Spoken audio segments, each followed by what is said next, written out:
So we're starting to see a trend where a lot of these optic companies are starting to make bigger window dots, but with the RMSc footprint. Well, Gowutar has decided to throw their hat in the ring with this optic right here, the GP-3. So let's check it out.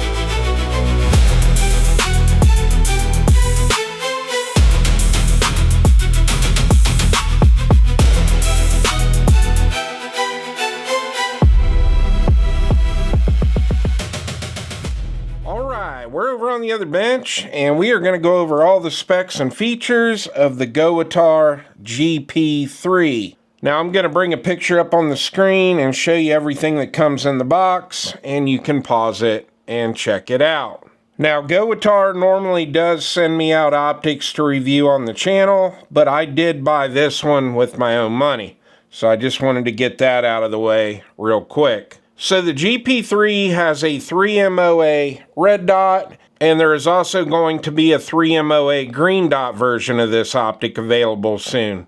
Now, this optic has the RMSc footprint, but the biggest reason I wanted to get this optic was because this is another one of those dots with a really big window, even though it only has the RMSc footprint. And the window size on this is 25.4 by 19.8 millimeters. Now we'll get some quick specs out of the way. This has an overall length of 1.61 inches. It's 1.47 inches wide and 1.14 inches tall. And this optic weighs in at 1.45 ounces. Now the housing on this is constructed out of 7075 T6 aluminum, which is going to give it an IPX7 waterproof rating up to 1 meter. It also has a hard anodized finish. The lens on this is an aspherical lens, and it is a multi-coated lens. And I've got the dot on right now. I do have it turned all the way up. It's plenty bright. I am getting some starbursting, but that's not the fault of the optic. That's because I have astigmatism. And I know all the optics that I've been reviewing from Gowutar here lately have been enclosed emitter, but this one is not. It is an open emitter optic. Now this does have a side load battery. It does run on a CR1632 battery. The battery on this has a max runtime of 40,000 hours, but that's obviously going to be on the lowest setting. And this optic does have shake awake, and we will be testing that out towards the end of the video. Now your brightness level adjustment buttons are here on this side. You've got your up arrow here, your down arrow here. And this does have 10 brightness settings, 8 daytime settings, and 2 NV. This optic is also shockproof up to 1500 Gs, and it comes with Gowutar's 3-year warranty. Now the glass on this looks really good. It's pretty clear, just like all the other Gowutars I've tested, but it does have just the slightest blue tint. And one other thing that I really like that they did with this optic is they did put a backup iron sight on here, and it's got an extremely low deck height. So this should make it pretty good for co-witnessing with your iron sights. Now, one thing I like to do in every one of these optic review videos is test the windage and elevation to see how tactile and audible the clicks are. Our windage is here. We've got our R with an arrow pointing down. Each click is 1 MOA, and we do have 45 MOA of total travel on the windage and on the elevation. So let's check the windage first. Okay, they're not real tactile. They're stiff. They're not loose. I can just barely feel the clicks. Not really audible at all. Now let's check the elevation. Same thing, real easy to see the up with the arrow pointing that direction. The elevation, I can kind of feel in between each click. Same thing, they're very stiff, not loose, not very audible. That's kind of surprising because the EP10 and the EP20 that I just did reviews on, they were pretty tactile and audible clicks. Now, I've tested so many optics on this channel, I've seen this many times, and it normally never affects zero, but we won't know till we get it out to the range. Now, normally Gowutar does send me out optics to review on the channel, but EAA had just sent me this CM-XX chambered in 45, and I was looking for a big window optic with the RMSc footprint to put on this, and they had just made an Instagram post that this optic was dropping, so I went ahead and ordered this with my own money.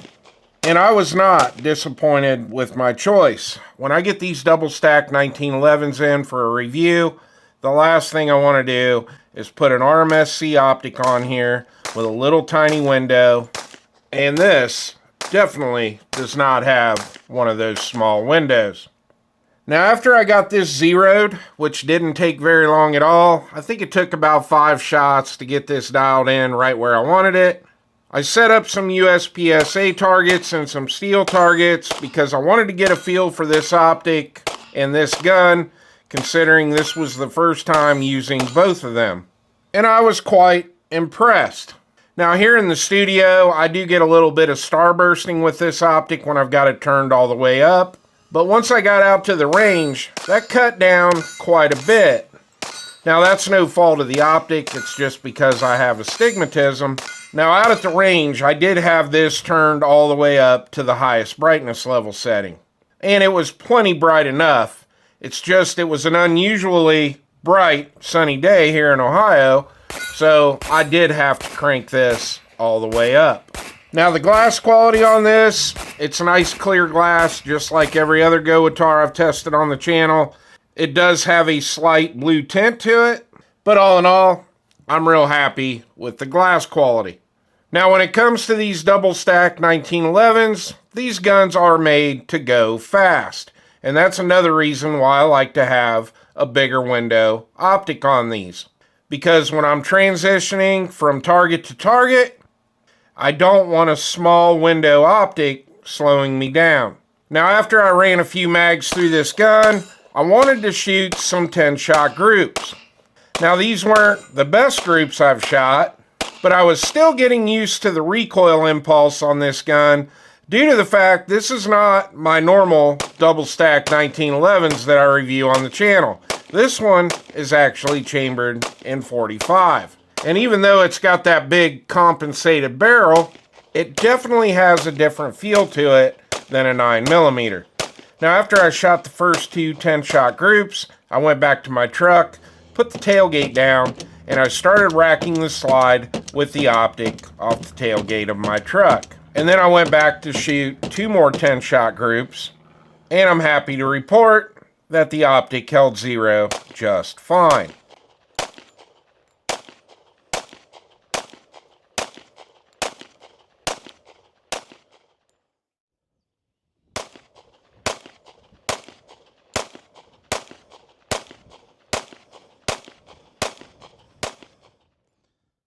And I was filming with this over the course of 2 days due to the fact I was doing a review on the gun and on the optic. And I ended up putting a little over 500 rounds through this, and the optic never came loose, never lost zero. And having this mounted on a gun chambered in 45, that was pretty impressive. Now, after I got home from the range on day 2, I wanted to test the shake awake on this optic. I like testing the shake awake after I do all the shooting at the range because I just think it's a better test to make sure the shake awake is going to work after getting some rounds racked up on the gun, and I'm happy to report that the shake awake worked just fine. So let's get into the pros and cons with the Gowutar GP-3. The first con, and we've talked about this in all the Gowutar optic review videos I've done on this channel, is that Gowutar only offers a 3-year warranty. And nowadays in the optic game, most companies are offering a lifetime warranty, so I would really like to see Gowutar change that 3-year warranty to a lifetime warranty. My next con with this is really not a con, but I would have really liked to seen this in an enclosed emitter version. But due to the fact it's a bigger window optic with the RMSc footprint, I think a lot of people are going to end up mounting these on these budget-friendly double-stack 1911s. And really the only time that I really want an enclosed emitter dot is on my carry gun. And I'm definitely not going to be carrying this big heavy gun.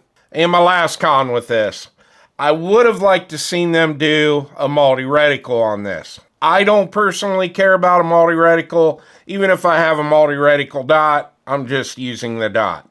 But there are a lot of people out there that like a dot and a circle, so it would have been pretty cool to see them put a multi-reticle on this optic. Now let's get into the pros, because there's quite a few pros when it comes to this optic. We've already talked about the nice big window. It's got really nice glass, and it's just perfect for a setup like this. It also has the side load battery. I know a lot of people don't like this. They would prefer a tray at the bottom of the base, but myself personally, I like this style of side load battery. This is super easy to get off. You can use a coin or a flathead screwdriver and just do a quick battery swap. When you have an optic with a tray on it, it normally has one or two very small screws, and if they're not captured and you drop one on the ground, chances are you're not going to find that. So even though this does hang off the side of the optic, I'd much rather have this than a battery tray. The next pro with this is that if someone decides to use this as a carry option, it does have a built-in backup iron sight. And with this particular setup, if this optic were to go down, it will actually work with the fiber optic front sight on this CM XX. The next pro with this are the buttons on this optic. Gowutar does a really good job on these buttons. They are very tactile and audible when you're clicking up and down, but they also recess those in a little bit, and they do put a bezel around that, so you're not going to accidentally bump your brightness level up or down. The next pro with this optic is the price. You can pick this up for 179 beans.